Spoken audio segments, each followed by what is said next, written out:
So in the last question, we determined that the mallet creature was probably best equipped to survive in an environment where this hard nut, represented by this ping pong ball, was the main food source.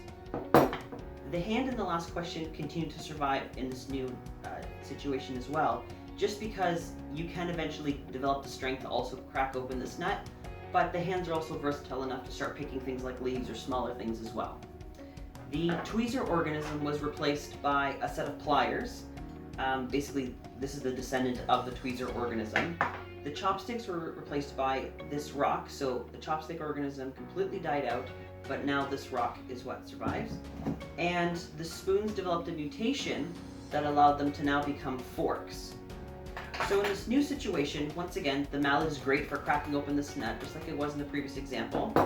But now we also have the pliers, which can also crack open the nut. And I actually think they can crack it open a little bit more efficiently because you're not making as much of a mess with the mallet. And the rock can also crush open a nut too, and it's probably just as efficient at that as the mallet. So the mallet now has competition. And finally, we have the fork organism that developed, which might be good for skewering leaves and things like that, but really still isn't that helpful with the nut. And the hand is always versatile, can crack open the nut, and is still present. So in this new situation, we have a lot of other creatures or organisms that are now able to crack open the nut. So this mallet is no longer able to be fully dominant. It has a lot of competition, especially with the rock, which is basically just as good at cracking things open as the mallet is.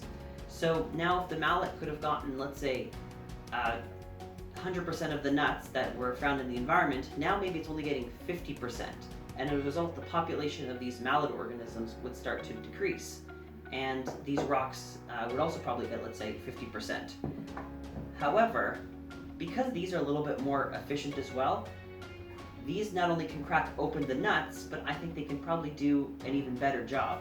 The mallet might crack open the nut, 50% of the nut goes flying in the general environment, and then what's left is a crushed nut, which then the creature can eat.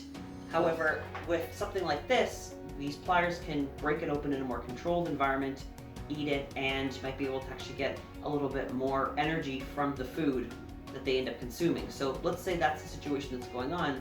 Now you have something that not only can compete with the mallet and rock, but might be able to actually crack the nut open even better. And over time, organisms like the forks, which once again are really great if we're just getting things like leaves and things, but in an environment where the nut is, this hard nut is the main source of food, they'll probably die out, or they'll have to be restricted to a very small localized environment. So let's just say that the forks died out entirely, and the hand organism can probably fill in the niche by picking leaves and things like that. So the hand is able to still survive in the environment, but now these two crushers aren't as efficient as they once were, and slowly the plier organism might start to prevail. And with time, this plier organism might evolve into something even larger that is able to crack open the nut with minimal effort, able to get maximum food, and eventually can replace the mallet and the rock entirely. For now, this is the dominant organism or creature that is eating the nuts in the environment.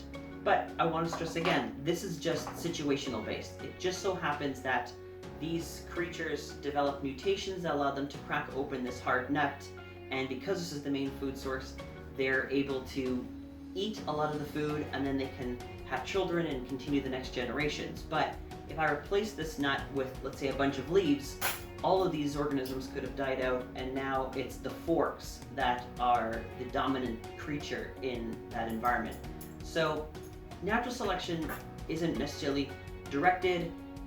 The survival of the fittest concept doesn't necessarily mean that, the mallet in the first situation was the strongest or the best. It was just the best in that environment.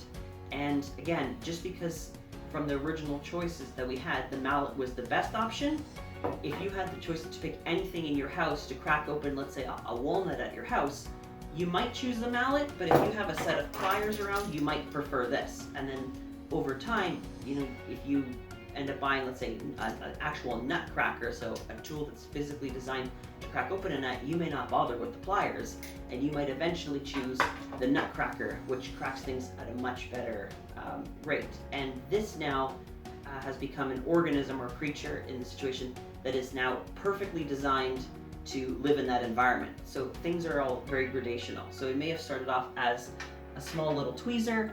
The tweezer eventually started developing mutations that over time allowed it to slowly become this plier organism. Then this one, eventually with mutations, became something like this. And then from here you became a full-fledged nutcracker that is now perfectly designed to crack open this nut and get its food and be fully efficient, and now beat out these two that weren't perfect to begin with, but were essentially good enough in the first example.